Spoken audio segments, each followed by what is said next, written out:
give me a sense of how the themes in the film remain topical and relevant, and how they've transformed, and how it's raised new questions, how you're just thinking of it in the current context. Sure. Well, that's a huge one, you know. But like to boil it down, the film is about many different things, you know, but one of the core things it wants to put out on the table is that, you know, any deportation can be stopped, that this whole apparatus is kind of an optional thing. There's no law that a person has to be deported or that they have to not. It's a discretionary thing underneath the executive branch. And so during the time of this story that you see in this film, it was under the Obama administration, and there was a bunch of things that administration was that they were doing that were sweeping up hundreds of thousands of immigrants and deporting them at their discretion.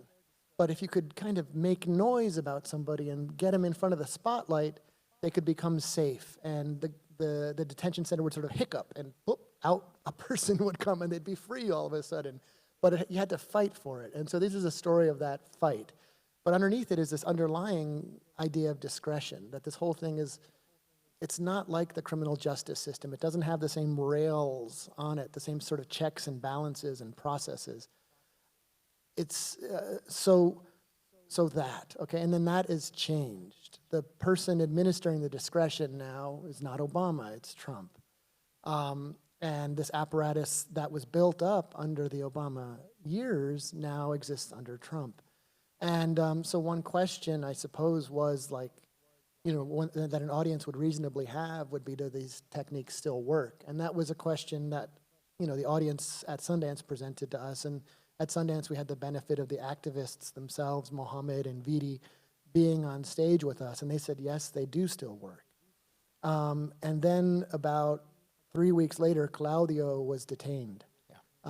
And so Claudio Rojas, like you see in the film, at the final scene of the film is him going into a check-in, which we filmed with him probably about 6 months before Sundance. And he went in and came back out. And for 7 years, he'd been going in and coming out.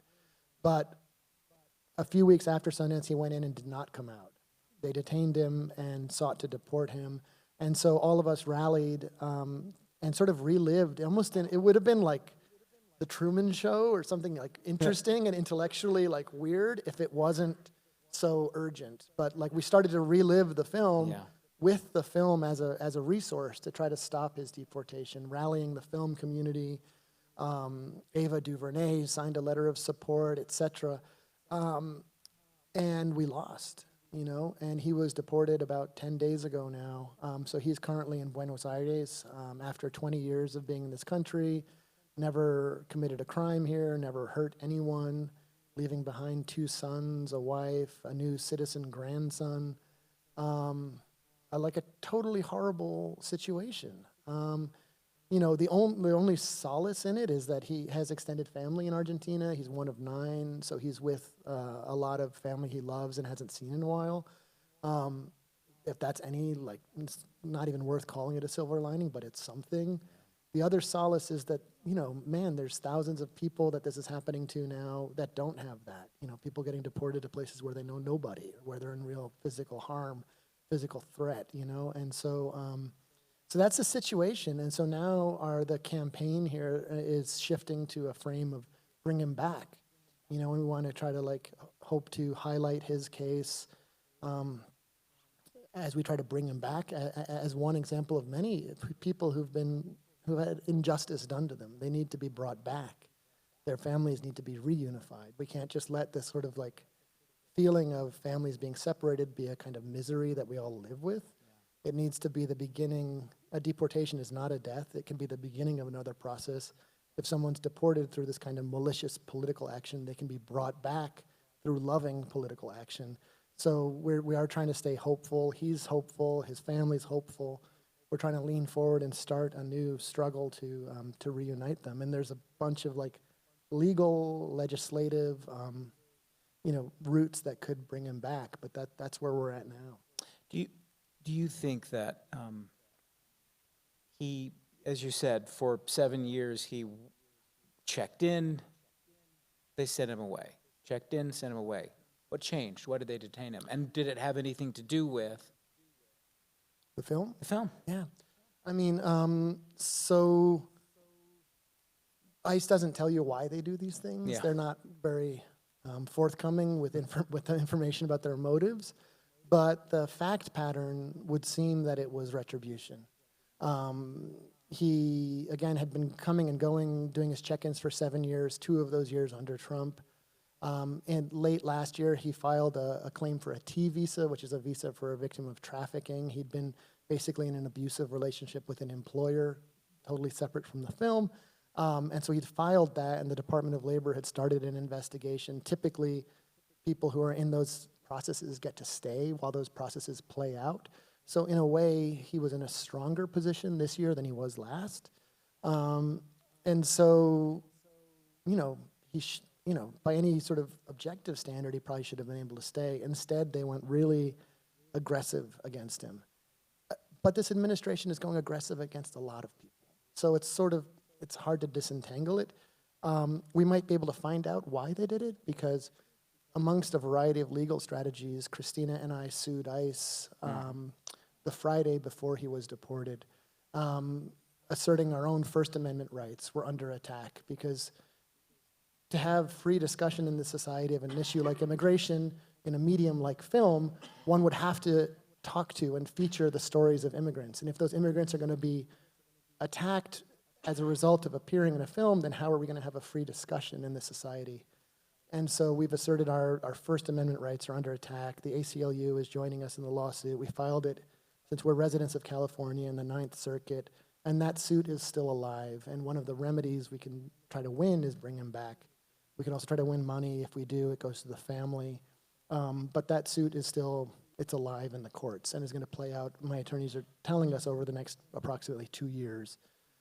So that's... Can you imagine the precedent something like that would set, asserting the First Amendment in relationship to not just this issue, but artists and documentary makers and the way they use activists? I mean, that could be extraordinary for art. Yeah, I mean, I think it's an interesting, it's a head scratcher, because I mean, obviously, like a world in which, like, I pointed a camera at an immigrant and said something critical, now they don't get deported, that, I mean, sounds kind of crazy. I like the idea, Right. but it also, I have to admit, sounds crazy. Yeah. However, the flip of that, which is I'm a journalist telling the story of an immigrant to highlight abuse and suffering and injustice, and then they get targeted, that is also absurd and horrifying. So what we're asking in our suit is a kind of balance. And we're asking the court to balance, in this case, like the value of engaging in this speech act with Claudio Rojas. His presence tonight would totally enrich this event. Yep. You know, so saying, like, how do you balance the social contribution of a conversation like this with the social benefit of deleting him from this country? You know, and a person who has, there's no harm, there's no victim to this crime. He's been punished. His family's being punished. Where's the victim?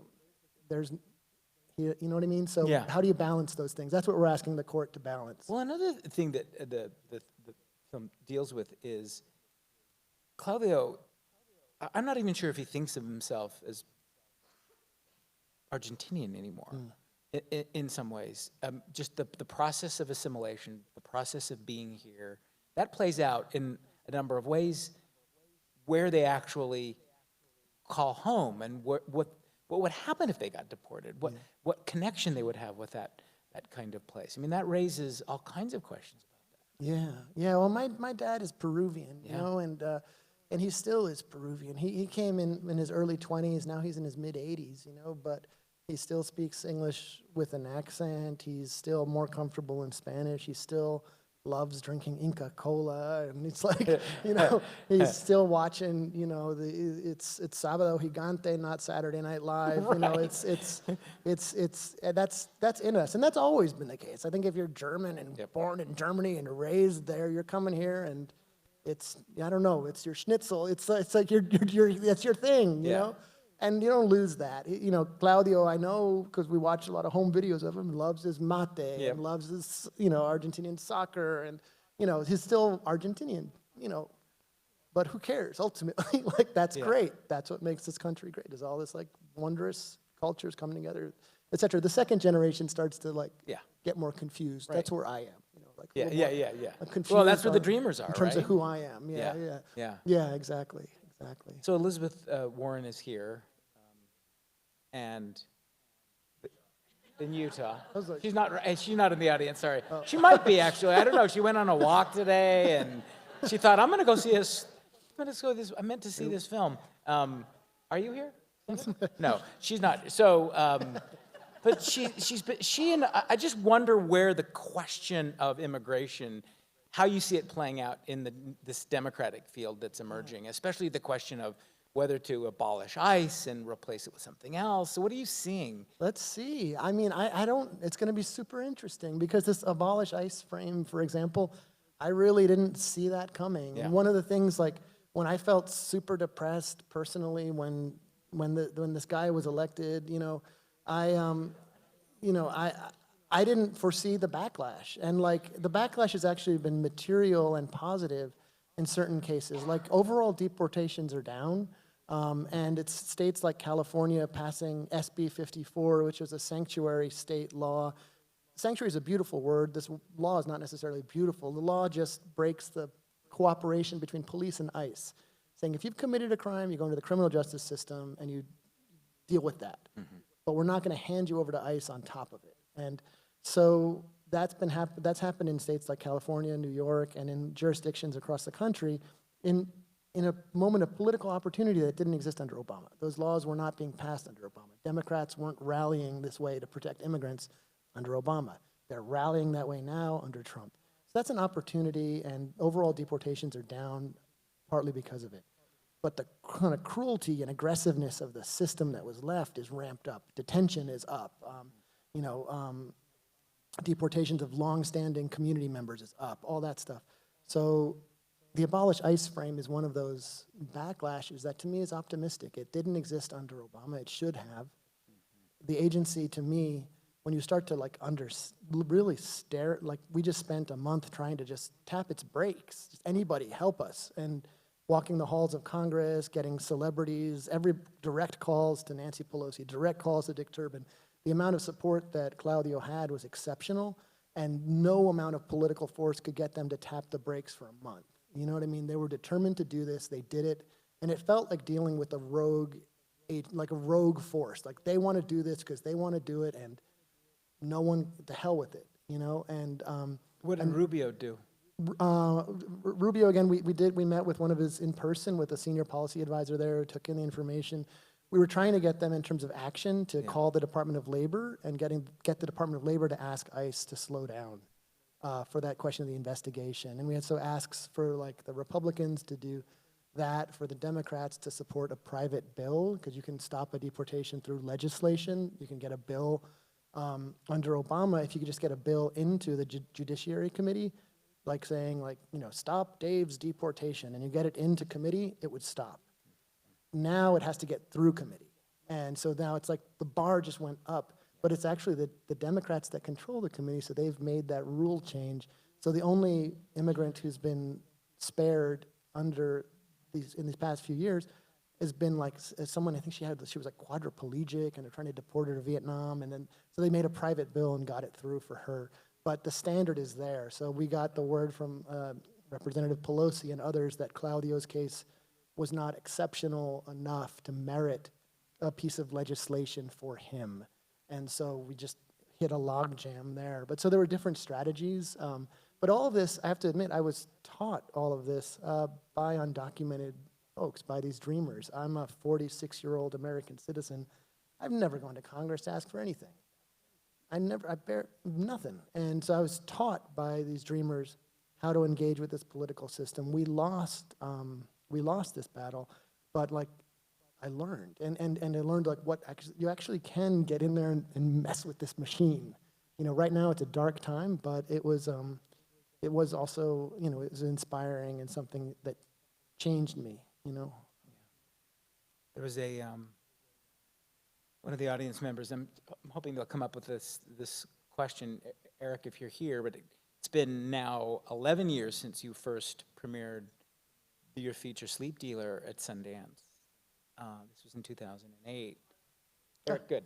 So, I was actually hoping, Alex, just to add that I was hoping you'd have a little sign for a completely fictional sign, which was kind of slightly antithetical, but would make a great in-joke. well, wait, before you do, let's just That just Geo tell is a everyone what wholly it owned is. subsidiary of Cyberacero.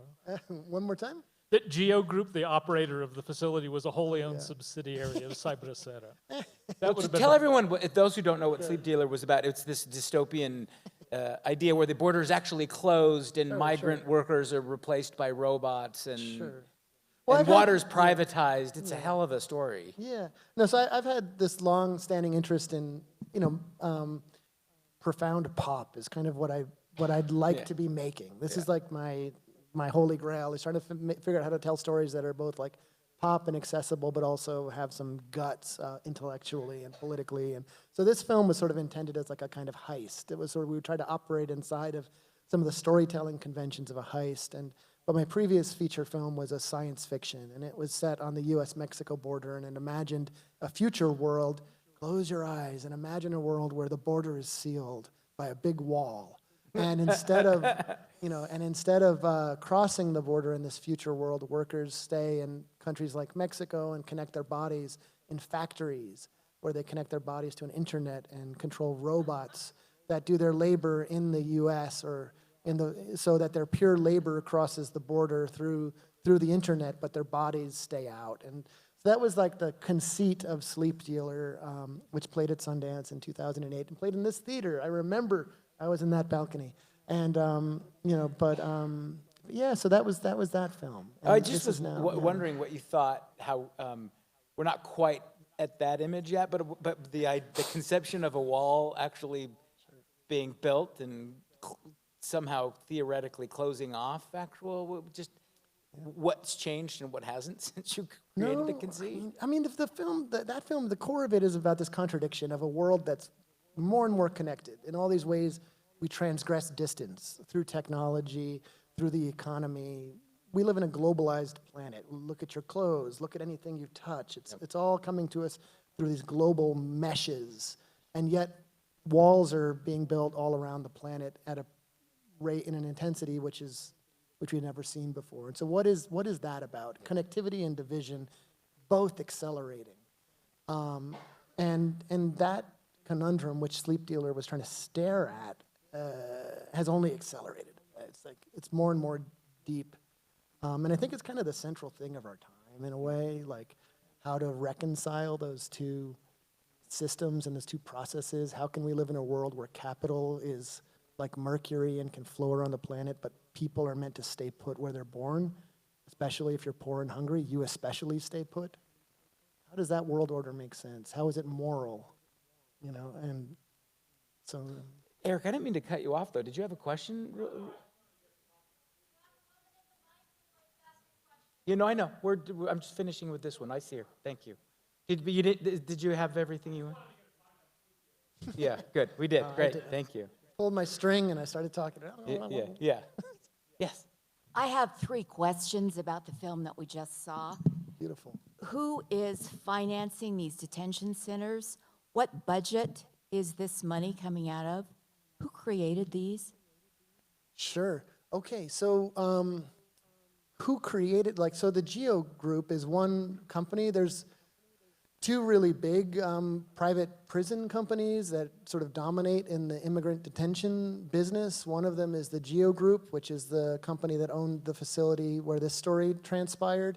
The other is currently known as KUER Civic. They used to be known as, does anyone else know? CCA or something? I think it's called KUER Civic is the other big one. And they're both publicly traded companies now. You can buy and sell their stocks on the market. So in terms of who funds them, and their financing is a variety of things pinned to capital. And basically, I think like banks like Wells Fargo is very deep in the private prison investing business. But like this particular group, the Geo Group, was founded by a guy named George Wackenhut, who was a former CIA official who kind of got wind that the government needed beds and started this kind of concept of basically for-profit detention and then for-profit security. His company, which was named after himself, Wackenhut, grew and became kind of giant. and split into two companies. One was the Geo Group, and the other was G4S, I think is what it's called. It's one of these global mercenary groups. Bizarrely, you might remember the Pulse nightclub shooting in Florida. The shooter worked for that company. I think it's called G4S, but it's a big private security company. But the founder's George Wackenhut. It is worth looking him up. He got so wealthy from this company that he built himself a castle with a moat around it in Florida. You can see pictures of it online. But yeah, it's just they're just giant companies. Taxpayers pay about $170, $180 a night per immigrant detainee in these facilities. So in the rooms where they sleep in Broward, there's 6 bodies in each room. So taxpayers are paying roughly, I don't know, $1,100, $1,000, yeah, like $1,100 a night per room in these facilities. So you could be putting them in the Waldorf Astoria, you know, at that kind of price. So yeah, they're just massive money-making machines and also lobbying machines. There's so much profit made that, of course, they do a lot of political expenditures, and all of that's been really well documented. And of course, yes.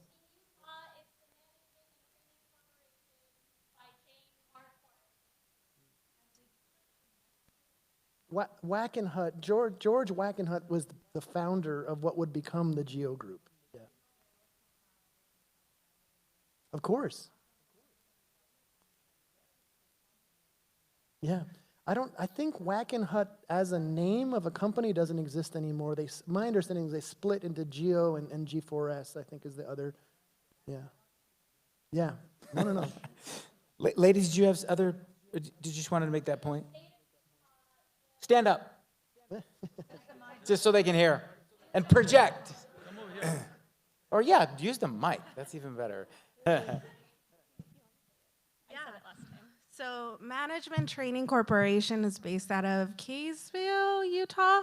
It's run by the Marquardt family. Jane Marquardt, who actually funds a lot of progressive organizations like Equality Utah and a lot of other progressive organizations, which is incredibly ironic when they fund the detention of immigrant families. Yes, and they run many detention centers across the nation, and they're actually trying to build one in Wyoming that would service the Salt Lake City and Utah areas, as well as Colorado and Wyoming. There's a campaign that you can follow to stop the Wyoming detention facility being built called the WYO Say No campaign. And a lot of organizers here in Salt Lake City are already organizing around this so that this detention center isn't built because it will service families directly here in Salt Lake City. Most recently, a couple of activists went to Management and Training Corporation and were arrested at this location protesting the Marquardt family's involvement in immigrant detention. Yes. Thank you. Look at you guys have your act together back and forth like that. That was great. Thank you very much. Yes, is there another here? Just I want to make sure I'm not. Actually, they referenced it, but just one question. Is MTC number 3? Is Management Training Corporation number 3? You know, After the two you mentioned? don't know. I'm not sure. Okay. I'd have to. Last I knew, I think they were number 3 in the country. Okay.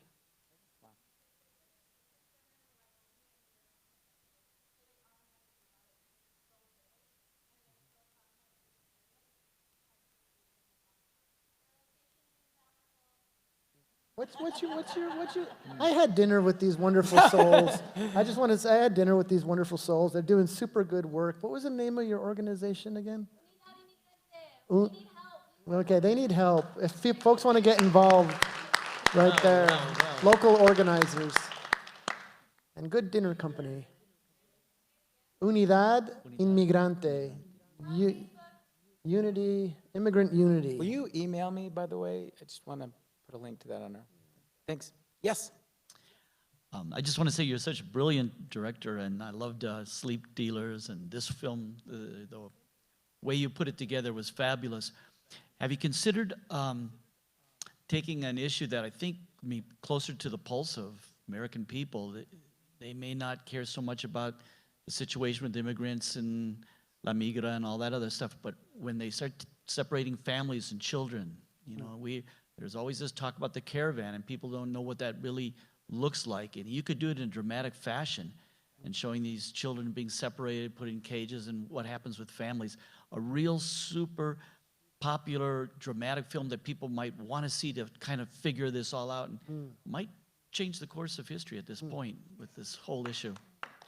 Thank you. I hope. Well, thank you. After this one, man, I mean, I'm trying to deal with this stuff, and we're like, again, this film went from film to like we're living inside it, and it's so extraordinarily intense. And being, I'm like 4 concentric circles out from Claudio, his family, loved ones. I consider myself a friend, but he worked with us deeply through the production. Like the reenactments, for example, he was on set with us for the entire filming. We shot for 3 weeks. He was there for the entire run, consulting with the art department on like what the walls and the cots and everything looked like, the sheets. Oh, there's no pillows on the bed. Get rid of the pillows, etc. So he lived in our house. This is independent filmmaking. He lived in my daughter's bedroom, and my daughter slept with us. And so that's the relationship we had. And he's like an amazing person. And then being in dialogue with the family as a clock was ticking, and then as he was ultimately sent away, it was like it rocks you like in your body. It was like completely. I was completely shaken and disturbed by it. Still in a little bit that state of mind and we're in touch with him and trying to figure out what to do next. But I'm thinking my next movie is a comedy. Like I want to get like. I mean, we want to fight like hell for this case, but maybe, but I'm not sure. But I appreciate your thought. We though. need you Those for images of 2.0 children on getting this. those images of children getting taken away. That was supposed to be in like Roots, like in that movie, in that TV series about slavery, when families get broken apart to be sold by ruthless authorities. I mean. That's what that's supposed to be back then. This is it's too. I find it too much as a father and as a son. I mean, come on. These images are too intense, and it is a question, I guess, how can culture and art wrestle with this kind of hyper drama, like this extraordinarily searing drama that we're living in. How do you present that to an audience? It's probably a smarter filmmaker than me to figure that out, but but I appreciate the thought. Thank you. Thank you. Thank you. Do you think that? Oh no. I did have a purely filmmaking question. The exterior aerial shots you had of the detention center, those were CG, right? I love that question because no, damn it, those were the real place. So that's what I was asking. Either you took the model from an aerial drone, or you took footage from an aerial drone, or something. I assume something like that. I know, no, I mean it was filmed by a drone. That's all. It was filmed by a drone. Yeah. I'm not gonna say who filmed it or what filmed it, but it was filmed by a drone. Yeah, but that's the real facility. That gives you a sense of the scale of what's in there, and also That's Broward? that particular. Yeah, Wow. that's Broward. Several months ago, and and it really does kind of bizarrely look like a resort in there, like a lot of the athletic fields and volleyball courts. It does almost present the question because again, so Broward is the sort of crown jewel of the detention system. Most detention centers don't look like that. That is the one that is like where they take the politicians on tour and show them this is the lifestyle for an immigrant detainee, and it's so it is known like that, the crown jewel of the detention system. But to me, it makes me wonder, like, what is it like to be incarcerated in this bizarre pink rec center thing? It's like, I think unfreedom is unfreedom, you know what I mean? Incarceration is incarceration, but they definitely make that place looks nice. But in those aerial shots, when I saw the footage, I was like blown away by the scale, just how many people you could see moving around there. But a lot of people have thought they're CG, and a lot of people thought we made those images ourselves, but that's documentary footage. Yeah, it was the question of, I'm assuming you didn't get a clearance from ICE to. I don't know what you're talking about. Yeah. I don't know anything of what you're talking about. What's a clearance? Over, Roger. Do you? I'm guessing you're not entirely joking about wanting to make a comedy now, But I mean, one of the things you have talked about is like you've described this as the central through line of your work, at least up to this point when you were talking about it as being, you know, the question of immigration and the movement of people around the planet. And you've taken various ways of looking at that. You've made different attempts at that, but you mentioned being a father, you mentioned being a son, and how much that bears on you. And do you really need a break? I mean, or do you feel like, do you know what I mean? How difficult is it to, you want to keep exploring, but how much can you take? Yeah, well, I mean, I'll tell you, one of the things I've been interested in is like this other angle. Like I'm fascinated by the fact that I have, I know DNA technology, that stuff is like fraught, and there's various political conversations around it. But I personally think of DNA as, it is a window, it's like an archive, it's a window into a past. And I have a feeling if you did a DNA study of where people come from who are in detention centers around here, being held as illegal aliens, probably majority native blood. It's majority people from this hemisphere who've been recoded as foreigners. And so to me, that's interesting. And I'm interested in maybe a next project taking a look kind of at that question around indigeneity, Latino presence, Latino prefacing, Latino identity and Spanish prefacing the United States, which it does. You know, this corner of the world we're sitting in, obviously, native presence is still kind of recognized in the superficie of Southwestern culture, but Latino identity, not so much, even though it's, sometimes it's baked into the names of places. Nevada, et cetera, Colorado, et cetera. These are Spanish words. So I have a story that I'm interested in that's set in New Mexico that's actually looking back in time and looking at the history, sort of prehistory of the Southwest. And, there was this leader in New Mexico in the 1960s, kind of like the Mexican Malcolm X, played with language in very incendiary ways. And he actually called the Anglo settlers of the Southwest here Mississippi River wetbacks. Like kind of crazy. He was like flipping it around. He's like, "You're calling us? How about you? You guys came here late, So it's like interesting to me that the history of the Southwest is interesting to me as a way to maybe unthink migration a little bit or add a different angle to it. And it's super rich cinematically. There's obviously lots of like histories you could mess with and intervene with there. So maybe that'll be my relaxing break after this. Wow, that sounds amazing. Yes. Just quickly, 10 days is not a lot of time to get much organized after such trauma, but is there any sort of petition we can participate in? And perhaps you were going to touch on that, I don't know, but I thought I'd ask. For sure. Yeah, well, so right now the main short-term organizing effort is around raising funds for the family. And then that'll also form an email list that we'll be activating. So if you go to, you could go to bringclaudiohome.com. That will route you straight to the fundraising page for him and his family. At infiltratorsfilm.com, you can also get there that way. Yeah, so those are two ways. And don't hesitate to email if you want to stay in touch. I'm easy to find at alexrivera.com.